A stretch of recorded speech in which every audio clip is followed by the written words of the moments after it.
Vou mostrar como conseguir um sound para os seus personagens. Tu vem aqui nos 3 pontinhos ou no modo morrer. Desculpa aí, YouTube, não foi de propósito.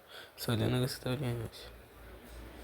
Nos 3 pontinhos, aí vem aqui, clica aqui em criar.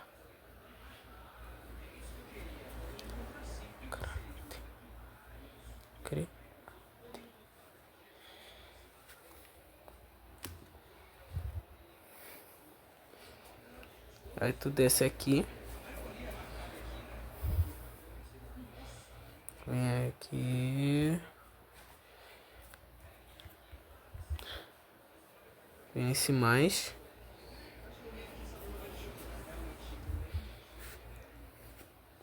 E vem aqui em som.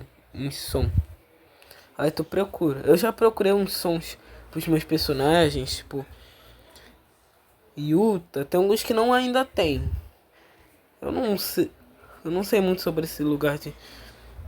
Eu ainda não testei muito sobre esse negócio de som. Mas tem vários sons que tu pode colocar. O que vai ter mais é do Itadori, do Gojo, do Sukuna. E tu tiver sorte até encontrar um som brasileiro.